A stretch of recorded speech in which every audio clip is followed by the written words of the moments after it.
Bonjour, bienvenue à chacun, chacune d'entre vous. Bon dimanche à toi. J'espère que notre message aujourd'hui va ensoleiller ta journée. Tu vois, même nos forces ont pris une couleur d'automne. Alors, il était temps. Il était vraiment temps. Et aussi, aujourd'hui, j'ai la joie d'être avec ma petite sœur Liliane, avec qui on a Bonjour. partagé la mission du temps de l'Uruguay. Liliane est maintenant à Bécomo et je lui ai demandé de venir avec nous au Message Lumière. Alors, on va être ensemble plusieurs fois au cours de l'année.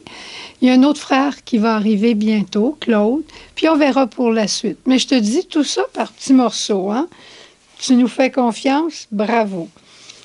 Tout l'Évangile aujourd'hui, toute la liturgie de ce dimanche est une question de confiance en Dieu, de persévérance dans la prière. Mais on persévère quand on a confiance. Alors, Liliane, tu peux commencer à chanter un peu pour nous introduire, puis je pense qu'elle va nous faire chanter après. Alors, je te fais confiance. Je te fais confiance, ô Seigneur. Tu es sagesse dans ma vie. Alors, ensemble, je te fais confiance, ô Seigneur. Tu es sagesse dans ma vie. Je te fais confiance, ô Seigneur. Tu es sagesse dans ma vie.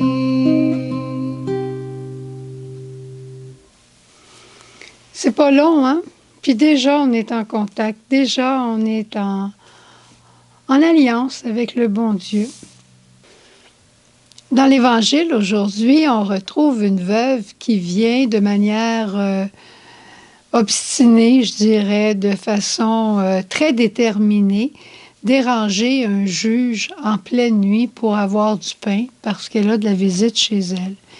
Et à la fin, le juge va lui rendre le pain qu'elle demande simplement parce qu'elle est insistante, simplement parce qu'elle continue de demander. Et ce que le Seigneur aujourd'hui veut nous enseigner, c'est la persévérance dans la prière. Des fois, il veut nous enseigner l'importance de la foi. Il rencontre les lépreux, puis il les invite à croire en lui. Une autre fois, c'est « Est-ce que tu crois que je peux pardonner tes péchés? » Là, il veut mettre l'accent sur la miséricorde. Mais aujourd'hui, c'est sur la persévérance. Et on voit une belle image de cette persévérance dans la première lecture quand Moïse est sur la montagne et qu'il prie parce que le peuple est dans un combat. Et quand Moïse a les bras levés, tout va bien pour le peuple. Et quand Moïse baisse les bras de fatigue, eh bien, le peuple commence à avoir de la misère. Et là, à ce moment-là, il y a Our et Aaron qui vont de chaque côté de lui puis qui lui tiennent les mains en l'air. Ce sont des images fortes pour dire « Plaçons-nous en tout temps et en tout lieu avec le Seigneur. Vivons avec lui. » Et il y a un secret ici au niveau de notre foi pour cette prière d'intercession qu'il ne faut pas oublier. La foi, c'est pas de croire que je vais obtenir ce que je veux.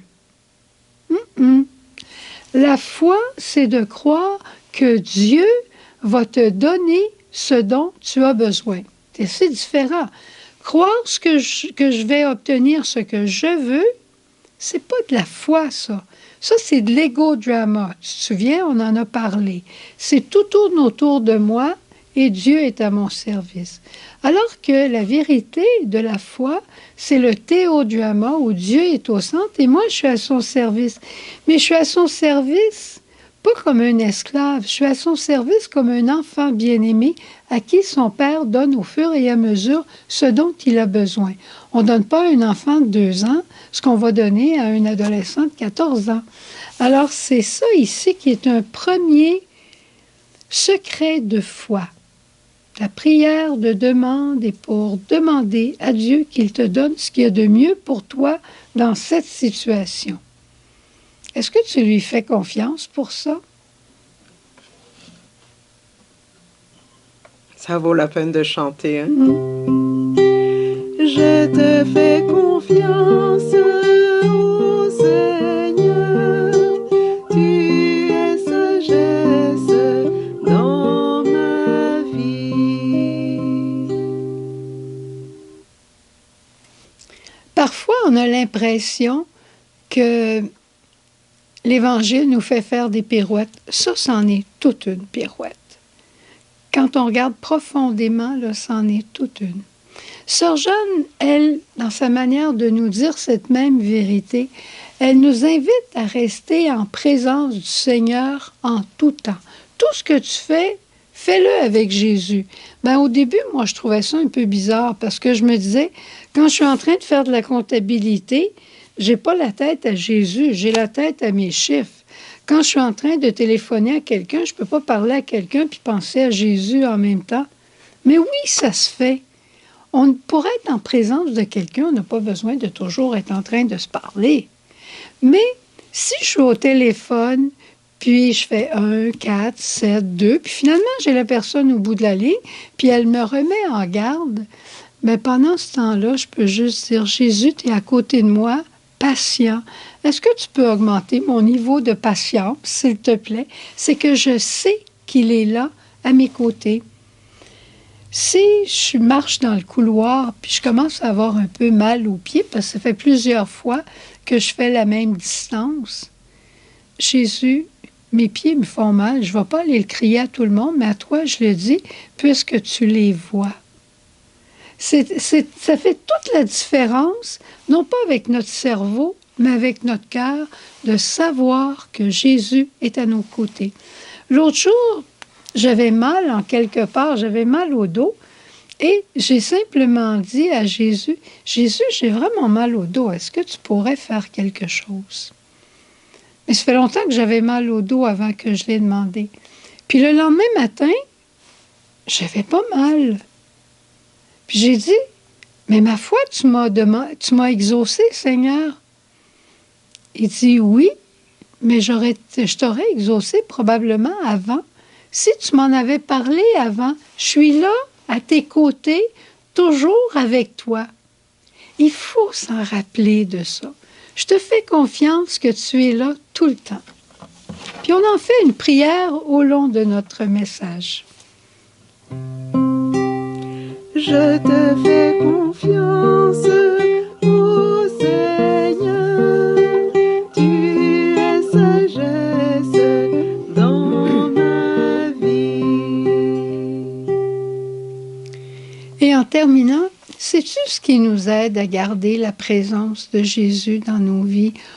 Les Écritures, plus on s'en nourrit, plus c'est ce qui nous revient à l'esprit. Contrairement à si je suis toujours en train de regarder les nouvelles, dès que j'ai un moment de silence, c'est toutes ces mauvaises nouvelles-là qui vont me revenir à l'esprit. J'ai à les regarder, mais dans un équilibre, je dirais. La prière personnelle, les sacrements, mais des chants. Moi, je réalise que quand on prend un chant, la prière du soir, ou que j'écoute un chant avant de me coucher, ce chant-là continue. L'Esprit continue au cours de la nuit de chanter dans mon cœur et le matin, je me réveille encore avec ce chant-là. Alors, ça me garde en présence du Seigneur. Il y a tellement de choses pour me distraire, mais les petits chants savent me garder en présence de Dieu. Et si à un moment donné, tu perds la présence de Dieu, tu fais des bêtises dans la journée, tu commets un péché là, qui vraiment te sépare de Dieu, eh bien, perds pas ton temps à dire « j'ai perdu la présence de Dieu ». Jésus, reviens à mes côtés. Je t'ai peut-être envoyé promener, je n'ai pas écouté qu'est-ce que tu m'as dit, c'est vrai, je l'ai fait. Mais ce serait pire si je ne croyais pas que tu es capable de me pardonner et de revenir. Ce serait pire que ce que j'ai fait. Alors, Seigneur, reviens à mes côtés. Je t'offre ce que j'ai fait de mal qui m'a coupé de toi. Je te l'offre pour moi et je te l'offre pour tous ceux qui seraient dans la même situation que moi. Alors, en terminant, je te fais confiance au Seigneur et je persévère dans ma prière.